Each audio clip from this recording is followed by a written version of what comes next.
मित्रांनो, नवीन रेशन दुकानासाठीच्या अर्जासंदर्भातील एक महत्त्वाचं अपडेट आजच्या व्हिडिओच्या माध्यमातून घेण्याचा प्रयत्न करणार आहोत।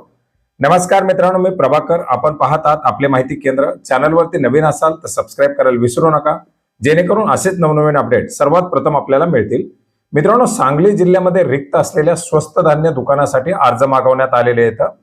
सांगली जिल्ह्यामध्ये एकूण 44 गावातील 47 दुकानं रिक्त आहेत आणि याच्यासाठी आता अर्ज मागवण्यात आलेले आहेत। ग्रामपंचायत, स्वसहायता बचत गट, नोंदणीकृत सहकारी संस्था, महाराष्ट्र सहकारी संस्था अधिनियम आणि कायद्याच्या अंतर्गत नोंदणी झालेल्या संस्था, महिला स्वसहायता बचत गट व महिलांच्या सहकारी संस्थाला याच्या अंतर्गत प्राधान्य दिलं जाणार आहे। आणि अशा प्रकारे आटपाडी, जत, वाळवा, कवठे महाकाळ, मिरज, तासगाव, कडेगाव, पळूस, खानापूर, विटा, शिराळा या तालुक्यातील 44 गावातील 47 स्वस्त धान्य दुकानाकरता हे अर्ज मागवण्यात आलेले आहेत।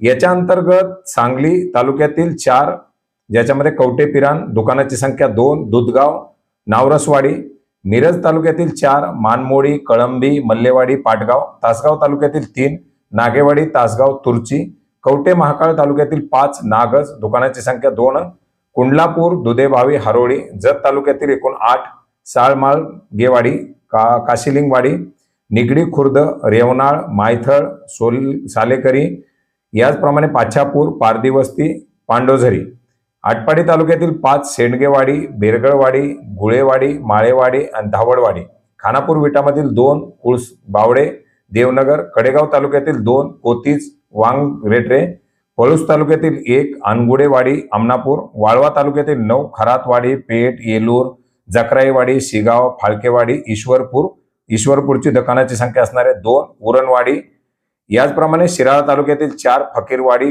खुंदलापूर, पत शिराळा आणि बांबवडे अशा एकूण 44 गावांमधील या 47 रिक्त असलेल्या स्वस्त धान्य दुकानाकरता हे अर्ज मागवण्यात आलेले आहेत। मित्रांनो, याच्यासाठी एक विहित नमुन्यातील अर्ज आपल्याला आपल्या तहसील कार्यालयाच्या माध्यमातून सादर करायचा आहे आणि हेच अर्ज करण्याचं आवाहन जिल्हाधिकारी सांगली यांच्या माध्यमातून करण्यात आलेलं आहे। अर्जाचा नमुना आपल्याला आपल्या तहसील स्तरावरती उपलब्ध करून देण्यात येईल। विहित नमुन्यातील अर्ज, आवश्यक असलेली कागदपत्र काय लागतात याच्याबद्दलची संपूर्ण माहिती आपल्याला या व्हिडिओच्या डिस्क्रिप्शन बॉक्समध्ये दिलेल्या लिंकवरती मिळेल आणि या माध्यमातून आपल्याला या कागदपत्रासह हा अर्ज ठराव सादर करायचा आहे। धन्यवाद।